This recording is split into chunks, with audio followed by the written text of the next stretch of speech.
Mr. Robert Wexler.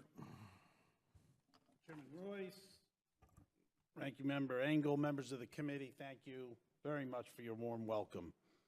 Israel's often coined the startup nation, highlighting the Jewish state's economic miracle and technological and scientific achievements. Just as remarkable is another defining characteristic. Against all odds, Israeli military forces have successfully defended against an onslaught of hostile forces since 1948. For those of us who are Zionists, the unprecedented security collaboration between the United States and Israel is a source of tremendous pride. The joint development of missile defense technologies, all-time high intelligence sharing, historic military training exercises, and the recent delivery of the F-35 Joint Strike Fighter all demonstrate the unbreakable bond between us and Israel.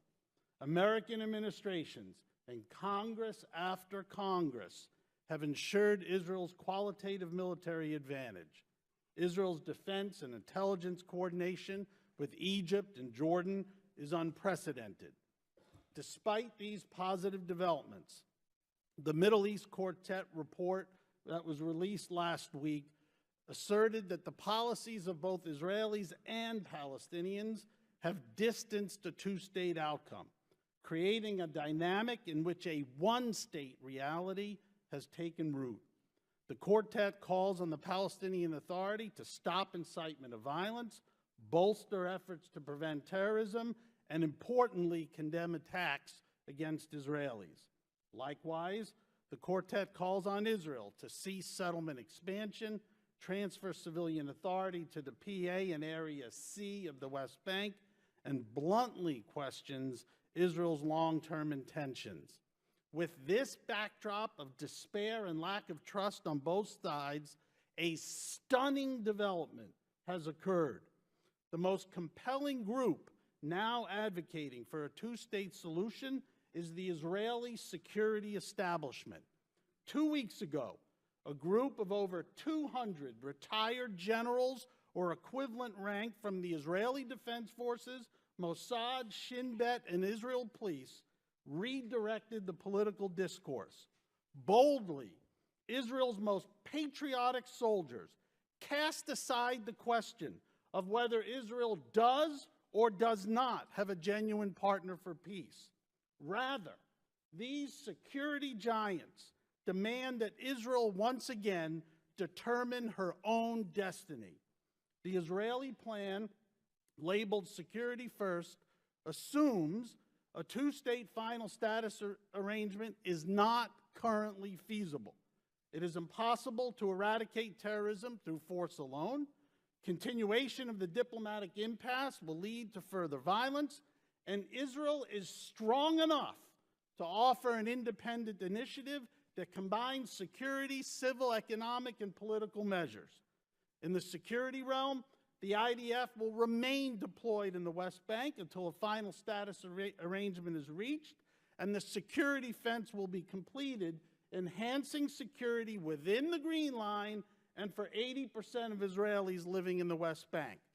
In the civil economic realm, the welfare of Palestinians will be improved by establishing an international fund to rehabilitate Palestinian communities and increasing work permits. Importantly, the Knesset should pass an evacuation compensation law encouraging settlers now living east of the security fence, outside the security fence, to relocate west of the fence. What an impactful message that would send about Israeli intentions. In the political realm, Israel should accept the Arab Peace Initiative with adjustments to accommodate Israel's security and demographic needs as a basis for negotiations, acknowledge that Palestinian neighborhoods of East Jerusalem will be part of the future Palestinian state, and implement a freeze on settlement expansion east of the security fence, like Dr. Pollack mentioned. In Gaza, reconciliation with Turkey is an important opportunity to hold the ceasefire, address humanitarian needs, and promote economic development, including a seaport subject to Israeli security and PA control. Mr. Chairman, why have Israel's most decorated security officials grown frustrated with their own government's lack of initiative? Israel's top military minds have come to understand the inescapable truth that the creation of a demilitarized Palestinian state is not a gift to the Palestinians. Rather, it is the only way Israel will remain a Jewish and democratic state. In conclusion, Mr. Chairman, democratic trends clarify the need for separation. The Jewish population from the Mediterranean Sea to the Jordan River is now 52%. In 2020, it will be 49%. In 2030, only 44% Jewish. Separation into two states following the Security First Plan is essential for Israel to remain a democratic, Jewish majority state. Thank you. If I may, directly to the point, but also to the broader, I think, aim of this committee and to each and every member of the committee, which is ultimately assist the parties to create a dynamic in which a two-state outcome is feasible. A homeland for the Palestinian state in a demilitarized Palestinian state and a Jewish homeland in a democratic Israel. Now, rightfully, the chairman and this committee is focused on terrorism and payments and the like. But I can tell you this document that was prepared by 200-plus Israeli generals, these guys are not doves. And what they will say first is, yes, go after incitement. Yes, go after terrorism. Yes, do all the things that you're talking about today, but you're still not going to resolve or even begin to resolve the problem. And to resolve this problem, it's going to have to be multifaceted, and it's going to have to address the incitements on all sides, and I am not creating a relativity between terrorism and building houses. I'm not doing that. There's no relativity about terrorism. But we also need to understand that from a Palestinian perspective, Israel occupies the West Bank. And I don't say the term occupation in the politically loaded way. They control it. But when that control is exerted, oftentimes for very legitimate reasons, there are counter-reactions. And we need to understand that if we want to help the parties, we need to address all aspects of that conflict. Economic, political, and also people to people, much of what has been discussed. Should security be first? Yes, of course it is. Should terrorism and payments to terrorists be completely not tolerated? Of course. But just to address that, we shouldn't be so unrealistic or naive to think that terrorism is going to be somehow mitigated. We have to stop. Congressman Wexler, welcome back. In your opinion, what is the impact of the Palestinian Authority's financial support to the families of terrorists on future acts of terrorism? Do you believe these payments encourage and perpetuate further acts of violence? Of course they do. How could they not? And not only are they destructive, as everyone has described, in terms of the implications for individuals, but they're also destructive in terms of its implication for the two societies. Why should Israelis ever believe that they have a genuine partner for peace when the other side is encouraging the type of behavior that's being discussed? And likewise, if you're a 12, 13, 14-year-old young Palestinian boy and you see the type of behavior that's encouraged on your side, what disincentive is there to go and repeat those kinds of atrocities? But if I may, and not, again, to create any relative type of comparison, but that is why those of us who care so deeply about the security and the well-being of Israel need to make certain that Israel takes independent initiatives on its own behalf to control its own destiny, quite frankly, not wait for the partner to emerge that we all hope would emerge. And that's the kind of behavior, ultimately, as it stands, will actually create a dynamic that might possibly, if the Palestinian leadership wants to become more reasonable, will be able to do so. Well, thank you. Final thing real quickly, Mr. Wexler, you made reference to 200 generals, Mossad leaders, Shin Bet leaders, who have expressed deep concern about the current government in Israel, Netanyahu, and Israel's security. You want to elaborate a little bit on that? What's going on? Yeah, I don't want to politicize this needlessly. Their concern is not addressed about the government. Their concern is about the policy. Their concern, these are generals. For the most part, almost all of them are not politicians. And what they've put forth is a multifaceted set of policies that will help address the security quagmire that Israel finds itself. The first assumption they make, quite frankly, is that the question of whether or not there's a genuine partner for peace for Israel, they don't care about it. Not because they don't want there to be a genuine partner. What they're saying is, if we wait forever for Abbas or his successors to do the right thing, in the meantime, we're going to be compromised. Our interest, Israeli interest, is going to be compromised. So what they're saying to their own government, to their own people, is these are the 12, 18 steps we could take on our own because, thank goodness, we're strong enough and will enhance our position rather than detract from it.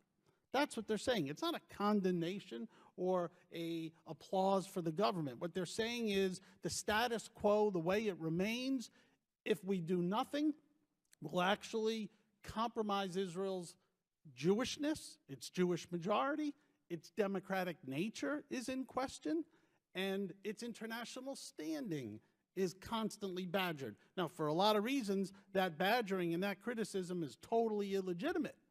But what these security commanders are saying is, if we're going to be strategic, let's at least put forth an international position that allows us to enhance our international relationships as opposed to constantly being on the defensive.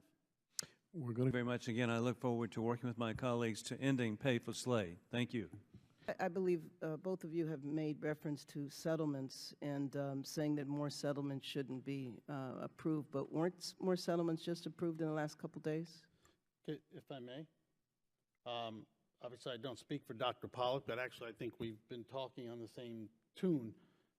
What we have talked about is the security fence that Israel, in my humble opinion, rightfully built after the last round of Intifada.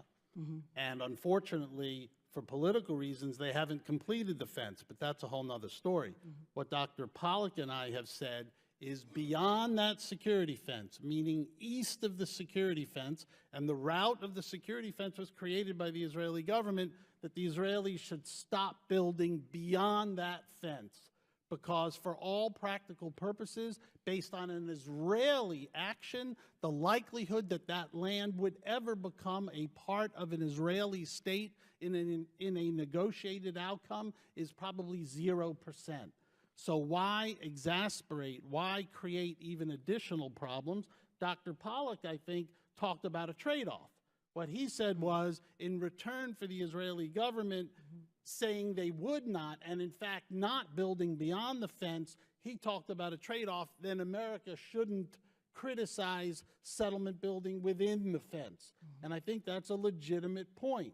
But settlements don't occur in a vacuum, or building doesn't occur in a vacuum. You have to put all the issues before the people. But if you did that kind of action, if the Israelis did that kind of action, their international legitimacy, for those that are at least objective, would go sky high, because you wouldn't be able to just criticize the Israeli government in a wholehearted way without recognizing the fact they've taken an important initial step.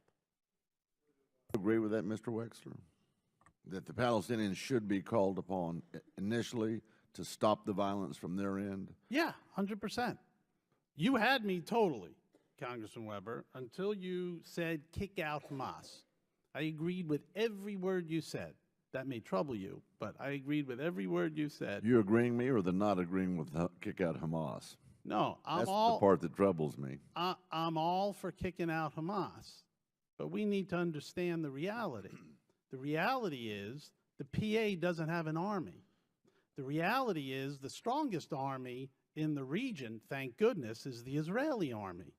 They haven't been able to kick out Hamas, unfortunately. So when we say kick out Hamas, and you say the PA should be doing that, with what weapons?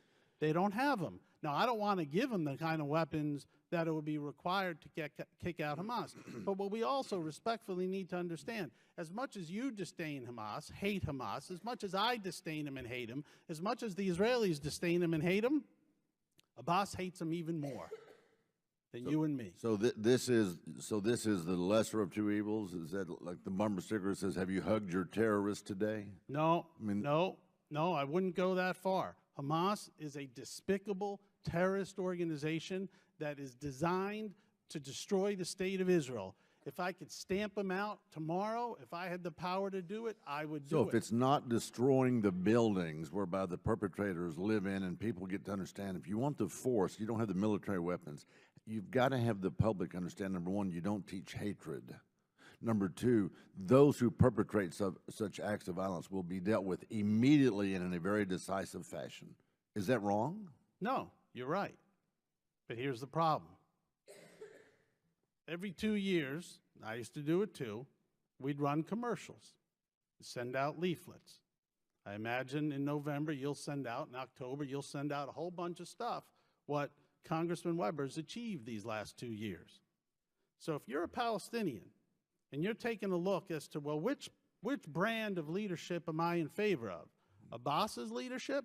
He talks about negotiating, or even though he doesn't do it, he talks about a peaceful resistance, and the Palestinian people look at it, even if they're inclined to believe, and they say, what has that bought me for the last 30 years? They don't like it. Whether they're right or wrong, I don't know, but they don't like it.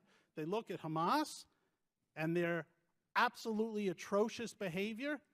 Guess who causes the Israeli government to make a prisoner swap where they give up thousands for two?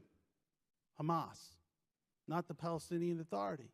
So unfortunately, what the Palestinian Authority see is they see that this terrorist group, in certain ways, from their completely distorted, horrific logic, is more effective in representing their interests than the more moderate Palestinian leadership. What we've got to do, respectfully, is encourage our friends, Israelis, Arabs, everybody, and Palestinians, to support and bolster the moderate strength so that they have a commercial to run.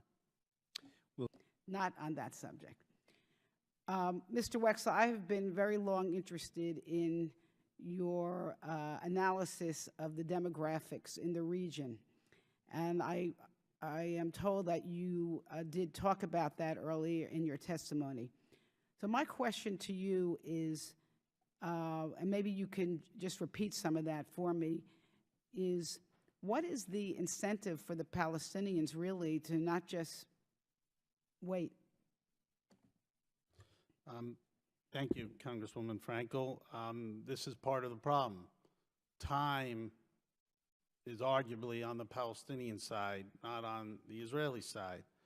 If you boil this conflict down, and I don't mean to be simplistic, but there are three major components, essentially, at least from an Israeli perspective: land, democracy, and Jewish majority. The unfortunate reality is Israel gets to pick two of those three. They don't get to pick three. If they take all the land from the Mediterranean to the Jordan River, or if they take a great bulk of the West Bank, they're going to either lose their Jewish majority or their democratic nature, which for most of us would be tragic. So Israel's got to choose between two of those three categories. And what the commanders are choosing, what I hope our allies would help create a dynamic in which Israel feels secure enough, strong enough to choose, is a resolution in which their Jewish nature is assured, their democratic nature is assured, and that they get international borders. Finally, Israel does not have internationally recognized borders. They need internationally recognized borders that are, in fact, defensible. And that's what the Israeli security establishment is so concerned about. They want to get about the job of protecting Israel. But today, that job is so much more difficult because Israel doesn't have internationally recognized borders. And the key component is to create them so that Israel can maintain its Jewish majority and its democratic nature.